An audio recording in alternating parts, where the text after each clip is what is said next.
केला की 42-43 योजना काही आवश्यकता नाही एवढ्या मोठ्या योजनेच्या. सभापती महोदय, हमी भाव असेल त्यावरती मी आपल्याला बोललेले आहे. जसं गांधीजींनी म्हटलं होतं, गावाकडे चला, गावाकडे गेल्याशिवाय आपलं डेव्हलपमेंट होणार नाही. वाशिम जिल्ह्यामध्ये उद्योग झालेच पाहिजेत सभापती महोदय, आणि ते उद्योग जर या वेळेला आपण नाही केले तर आपण सर्वाइव्ह करू शकणार नाही. असं होऊ नये की बाबा आले आणि त्याच्या हातावर तुरी दिल्या. वसान गावची पाटीलकी असं मी मागच्या वेळेला पण बोलले की तिथे गावच नाही आणि त्या गावची पाटीलकी केला की 42-43 योजना काही आवश्यकता नाही एवढ्या मोठ्या योजनेच्या. सुटसुटीत योजना करा, त्याला मिळेल अशा योजना करा आणि त्या योजनेच्या माध्यमातून त्याला सक्षम करा. आणि जोपर्यंत शेतकरी आमचा सक्षम होणार नाही तोपर्यंत कसा आहे देशाचा कणा, त्याला पाठीचा कणा म्हणतो ना आपण शेतकऱ्याला, तो कसा काय उभा राहणार. आणि म्हणून त्याला पूर्णपणे पाठबळ हे सरकारचंच असलं पाहिजे. मी आदरणीय मुख्यमंत्री देवेंद्रजी फडणवीस साहेबांचं अभिनंदन करते, शिंदे साहेबांचं अभिनंदन करते, सुमित्रा वहिनींचं अभिनंदन करते की त्यांनी या ठिकाणी शेतकऱ्याला ज्या पद्धतीच्या योजना दिल्या त्यामध्ये सगळ्यात महत्वाची योजना मला आवडली आणि शेतकऱ्याला सुद्धा त्याची वाट शेतकरी कित्येक वर्षापासून पाहत होते, ती होती पांदन योजना. आणि त्या पांदन योजनेला मोकळं करण्याचं काम या ठिकाणी बावनकुळे साहेबांचं सुद्धा अभिनंदन केलं पाहिजे की एक मंत्री म्हणून काम कसं करावं, आपल्या डिपार्टमेंटला कसा न्याय द्यायचा हे त्यांच्याकडनं शिकलं पाहिजे. मला आठवतं चांगलं, ज्या वेळेला तर विद्युत मंत्री पहिल्या वेळेला झाले होते आणि यवतमाळमध्ये जेव्हा आले आणि त्यांनी असा दरबार लावला त्यावेळेला त्यांनी जाग्यावरच काही लोकांना सस्पेंड केलं आणि एमएससीबीला फार चांगलं बनवलं होतं. ह्या अनुभव मी घेतलेला असल्यामुळे मी बोलू शकते. आणि म्हणून या ठिकाणी सरकारने जे चांगले निर्णय घेतलेले आहेत त्या चांगल्या निर्णयामधून शेतकऱ्यांचा फायदा झालेला आम्ही आतापर्यंत बघतो आहोत. परंतु सभापती महोदय, हमी भाव असेल त्यावरती मी आपल्याला बोललेले आहे. या ठिकाणी शेतकऱ्याच्या मालावर प्रक्रिया करून त्याला एक्सपोर्ट करणं हाही महत्वाचा विषय या ठिकाणी आहे. पण त्याचबरोबर एक विषय महत्वाचा आहे.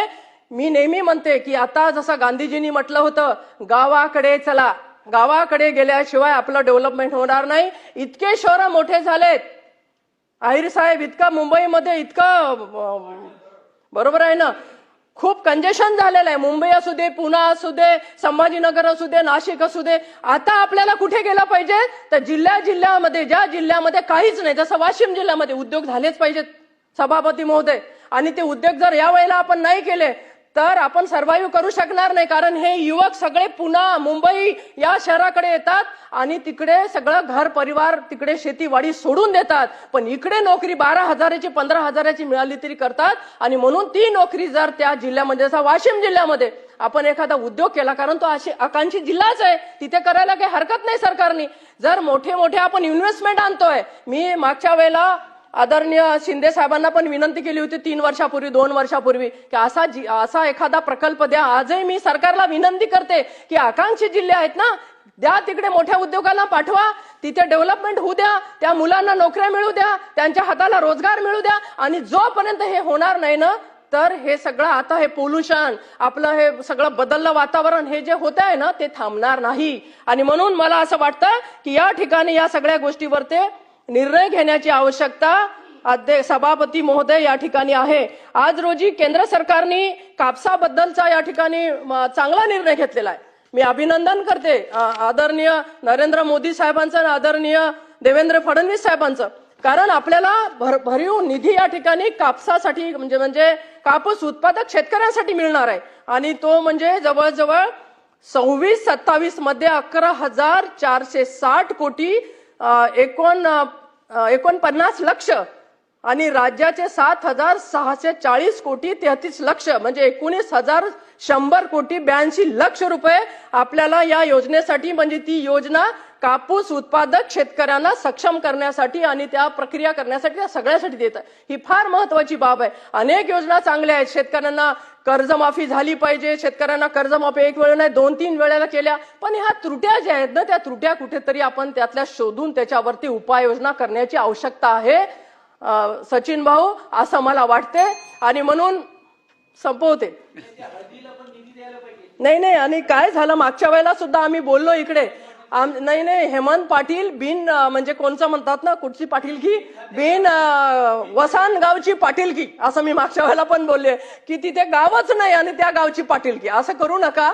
विदर्भामधले, मराठवाड्यामधले, मी सांगते, हळद तुम्ही विषय काढला म्हणून परत त्याच्यावर बोलते, खरोखर खूप चांगल्या कोकणमध्ये सुरू झाले, फार चांगली गोष्ट आहे. कारण हळदीला फार मोठं मार्केट आहे, जागतिक लेवलला मार्केट आहे. मग शेतकरी चिया सीड घेत असेल, द्या त्याला चांगला भाव, आणि चांगला भाव आहे. 17,000 रुपये क्विंटल शेतकरी आज त्या ठिकाणी चिया, माझ्या वाशिम मध्ये, माझ्या जिल्ह्यामध्ये त्या ठिकाणी मोठ्या प्रमाणामध्ये शेतकरी चिया सीडचं उत्पादन करते, हळदीचं उत्पादन करते. पण त्याच्यावर ते प्रक्रिया करण्यासाठी, ड्रायर देण्यासाठी आणि त्या महामंडळाला विशेष पैसा देण्यासाठी आम्हाला सभागृहामध्ये बोलावं लागत असेल, ते मी म्हणते ती खेदाची बाब आहे. आम्हाला बोलायचं काम पडू नये. कारण असे महामंडळ जे आहेत ते शेतकरी चांगल्या पद्धतीने त्या हळदीवर ते त्या ठिकाणी काम करतायत आणि म्हणून त्याला जास्तीचा निधी दिला पाहिजे. बजेटरी प्रोव्हिजन मगाशी सांगितलं ना, एक आपल्या भुजबळ साहेबांनी उत्तर देता वेळेला आपण सगळेजण बोलत होतो, एक विषय या ठिकाणी मांडला गेला, शिवभोजन योजना.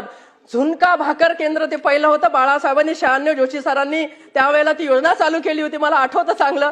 आणि त्या योजनेसाठी सुद्धा पैसा जसा मिळाला जसा द्यायला पाहिजेत. कारण या छोट्या योजना ज्या असतात ना, काही योजना त्या फार महत्वाच्या असतात, त्याच्यावरती बजेटरी प्रोव्हिजन होणं फार महत्वाचं आहे, म्हणजे आहेच. आणि म्हणून असं होऊ नये की बाबा आले न त्याच्या हातावर तुरी दिल्या, असं होऊ नये. त्याला भरीवच मिळाला पाहिजे, शेतकऱ्याला भरीवच मिळाला पाहिजे, त्याला सगळ्या गोष्टीची सुविधा मिळाली पाहिजेत. आणि जोपर्यंत सरकार अशाच पद्धतीने ठामपणाने शेतकऱ्याच्या पाठीशी उभं राहणार नाही, तोपर्यंत हा शेतकरी आपल्या स्वतःच्या पायावर उभा राहू शकणार नाही. म्हणून सभापतीजी, जास्त वेळ न घेता एवढंच सांगते की आजच्या सरकारने जो काही निर्णय घेतलेला आहे आणि जे काही शेतकऱ्यांसाठी केलेलं आहे, ते मी म्हणते की फार चांगला निर्णय या ठिकाणी शेतकऱ्यांसाठी झालेले आहेत. आणि पुढच्याही काळामध्ये सरकार हे निर्णय घेणार आहे, कारण हे सरकार भक्कमपणाने उभं आहे. त्याच्यामुळे विरोधक काय म्हणतात त्यापेक्षा सरकार चांगलं काम करत आहे आणि सरकारच्या पाठीशी जनता आहे. विशेष महत्वाचा आहे की जेव्हा जनता पाठीशी असते त्यावेळेला काम सुद्धा चांगलं करावंच लागते, कारण त्यांनी आपल्याला इकडे संधी दिली बसण्याची. त्याच्यामुळे ह्या सगळ्या गोष्टीचा विचार करूनच आदरणीय देवेंद्रजी फडणवीस साहेब असतील, आदरणीय आमचे नेते शिंदे साहेब असतील, सुमित्रा वहिनी असतील, सगळेजण काम करतायत. आणि हे सगळे लोक काम करणारी आहे. तुम्ही बघा, नाही तर शिंदे साहेब कधी कधी कुठल्या 12-3 वाजता रात्रीच्या कुठे फिरतात, कुठे जातात, म्हणजे कोणाला समजत नाही. एवढं काम त्या काळामध्ये सुद्धा केलं. आणि देवेंद्रजींबद्दल काय बोलायचं, ते इतके नियोजन प्रिय व्यक्ती आहेत, शिस्तप्रिय आहेत. आणि एवढं चांगलं त्यांचं नियोजन असल्यामुळे हे सरकार अगदी स्मूथली या ठिकाणी चालते आहे. आणि या सरकारच्या माध्यमातून ह्या ज्या त्रुट्या असणाऱ्या या योजनेमध्ये असतील त्या निश्चित कमी होतील अशी अपेक्षा मी व्यक्त करते आणि थांबते. धन्यवाद. जय हिंद. क्षेत्रात